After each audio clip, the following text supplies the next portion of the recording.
ఈ మధ్య ఒక కామెంట్ వినిపించింది ఏంటంటే సినీ మాటల రచయిత పరుచూరి గోపాలకృష్ణ ఆయన అన్నారు, అంటే పవన్ కళ్యాణ్ ఇప్పటి వరకు మాట్లాడిందంతా, అంటే సభల్లో మాట్లాడిందంతా సినిమా డైలాగులు కావని నిరూపించారు. ఇద్దరిని చూస్తే రామలక్ష్మణుల లెక్క ఉన్నారు బాబు గారు అండ్ పవన్ కళ్యాణ్ అని చెప్పేసి అంటున్నారు. మీరేమంటారు? మా పరుచూరి గారు మా సోదరుడు, బాగా నాకు చాలా కావాల్సినవాడు ఆయన. ఆయన అభిప్రాయం అది అభిప్రాయం ప్రజాభిప్రాయం కాదా అనేది వేరే చర్చ. అది ఆయన అభిప్రాయం. ఈ రామలక్ష్మణులాగా ఎలా అనిపిస్తున్నారమ్మా నాకు అర్థం కాదు. ఆయన ఎందుకు ఏ ఈక్వేషన్లో అన్నారు, కానీ రామలక్ష్మణులు ఎలా కనిపిస్తారు? ఆ వయసు కానీ సరే సంబంధం లేదు కదా. తండ్రి కొడుకులు అనిపిస్తున్నారు అంటే సంతోషం అనుకోవచ్చు. మళ్ళీ తండ్రి కొడుకులు అంటే దత్తపుత్రుడు అని అన్నారు కనుక అది కన్ఫర్మ్ చేస్తున్నాడు అంటారని ఆయన ఆ మాట అనకుండా ఇట్లా అని ఉంటాడు.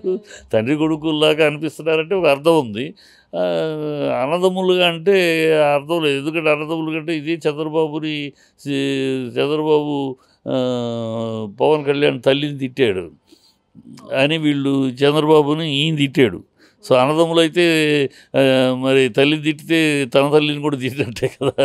కనుక అలా కాదు. కనుక ఆయన అంటే మరీ తండ్రి కొడుకుల్లాగా ఉన్నారంటే అదేగా మొదటి నుంచి జగన్ చెప్తున్నాడు దత్తపుత్రుడు అనే మాటని అంటారేమో అని ఆ వరసను మార్చారు. కానీ మంచి రామలక్ష్మణులు అయితే ఇప్పుడు లక్ష్మణుడు ముఖ్యమంత్రి చేయడానికి ఈ రాముడు సిద్ధపడతాడా? చెయ్యడు కదా. ఖచ్చితంగా కనుక రామలక్ష్మణులు పోలిక కరెక్ట్ కాదు. కాకపోతే మా అన్నయ్య సోదరుడు ఏదో కాంబినేషన్ మంచి చెప్పాలి కనుక కవి కనుక కవితో కవి అలా ఒక భాష చెప్పారు, కానీ అది అంత కరెక్ట్ కాదు. మీరేమంటారు? ఇప్పుడు సభల్లో పవన్ కళ్యాణ్ నిజంగానే సినిమా డైలాగులు కొట్టారు అంటే అంత ఆవేశంగా కదమ్మా. నిజంగా మీరు మామూలుగా సభల్లో కాకుండా మామూలుగా పవన్ కళ్యాణ్ తోటి మాట్లాడితే చాలా బిడియంగా, చాలా సింపుల్గా, చాలా తక్కువ లో ప్రొఫైల్లో మాట్లాడతాడు ఆయన. పవన్ కళ్యాణ్ ఆ సభలు జనాలు చూసేటప్పటికి ఆయనకి బీపీ వచ్చేస్తుంది, ఆ ఊపు వచ్చేస్తుంది. అంతే, ఆయన ఎక్సెంట్రిక్గా మాట్లాడేస్తాడు. అది ఆ ఫీల్ వేరు. మామూలుగా అయితే ఆయన అలా మాట్లాడు. సినిమా ఇప్పుడు ఇంకా బాధ్యతగా మాట్లాడాలమ్మా. ఎన్నాళ్ళు ఏం మాట్లాడినా చెల్లుబాటు అయింది. ఒక నా ఆపోజిషను బట్టలోడు తీస్తా, ప్యాంట్లోడు తీస్తా, మోకాళ్ళ మీద కూర్చోబెడతా, కడ్రాయితో పరిగెట్టిస్తా, పాతాళాలతో, ఇవన్నీ ఎన్నాళ్ళు పెట్టడానికి ఏదో ఆవేశంగా బాగానే ఉంది. ఇప్పుడు ఒక ఉప ముఖ్యమంత్రి ఒక స్థాయితోటి మాట్లాడాలి, ఒక స్థాయి దగ్గర పెట్టుకుని మాట్లాడాలి. అందుకనే నా స్థాయి ఉందో కనుక ఇవాళ ఆయన బట్టలు తీస్తా మాటల కన్నా ఇవాళ అమ్మాయిల విషయంలో ఆయన సరైన నిర్ణయం తీసుకుని సరైన చేస్తే ఆయన జీవితంలో ప్రజలు ఆయన్ని ఎన్నుకున్నందుకు 21 సీట్లకు 20 ఇచ్చినందుకు, ప్రజలు అంతగా ఆయన ఆశీర్వదించినందుకు, ప్రజలకు న్యాయం చేసిన వాడవుతాడు. ఆడపిల్లల పోగొట్టుకున్న తల్లిదండ్రుల గుండె కోతను తీర్చిన వాడవుతాడు. మహానేతగా మిగులుతాడు. రేపు కాబోయే ముఖ్యమంత్రిగా ఎదుగుతాడు. అది రేపు కాబోయే ముఖ్యమంత్రిగా ఎదగాలి. 5 ఏళ్లలో ప్రజలు ఆటోమేటిక్గా ముఖ్యమంత్రి పవన్ కళ్యాణ్ అనాలి. ఆ అవకాశం అతనికి దాన్ని చేసుకోవాలి. మరి దానికి చంద్రబాబు ఎంతవరకు అడ్డుపడతాడు? పవన్ ముఖ్యమంత్రిగా వెళ్ళిపోతుందా అంటే తన కొడుకు ఏమైపోతాడు?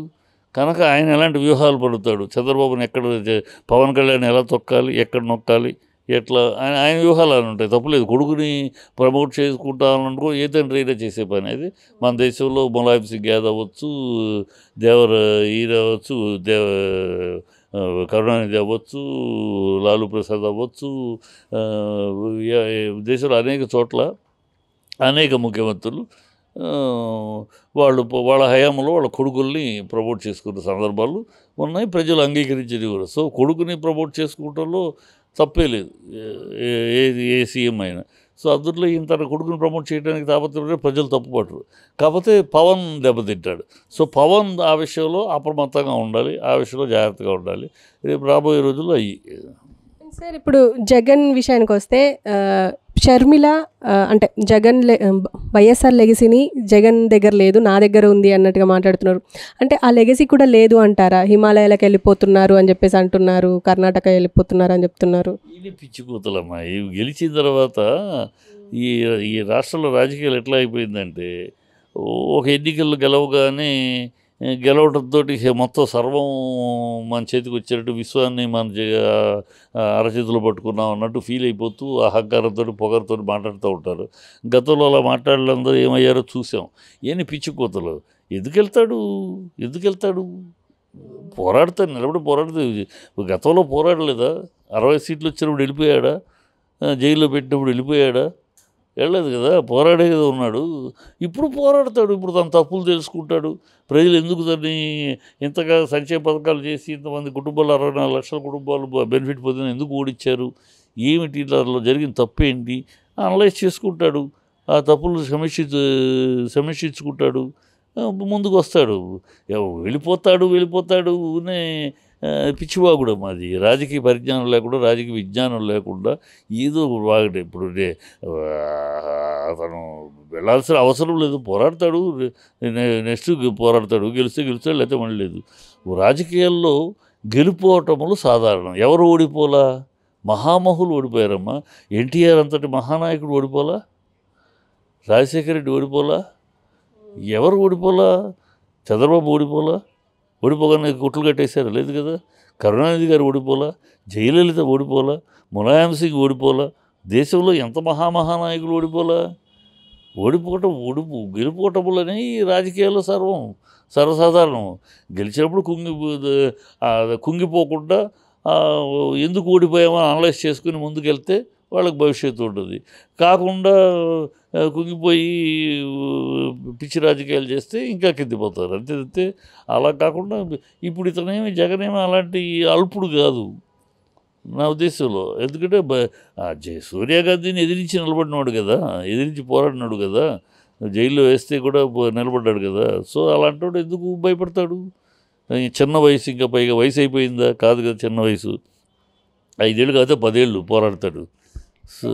ఏంటంటే బయట అంటే విశ్లేషకులు కానీ ప్రజలు మాట్లాడుకునేది ఏంటంటే, ఓదార్పు యాత్ర ఇప్పుడు మొదలు పెట్టబోతున్నారు జగన్. అయితే ఆ ఓదార్పు యాత్ర అంటే ఒకప్పుడు ఓదార్పు యాత్ర ప్రజలకు ఉండేది, ఇప్పుడు జగన్కి ఓదార్పు యాత్రనా అని చెప్పేసి కూడా మాట్లాడుతున్నారు. మాట్లాడచ్చు వాళ్ళు మాట్లాడచ్చు. జగన్కు ఓదార్పు యాత్ర, లేకపోతే కార్యకర్తలకు ఓదార్పు యాత్ర.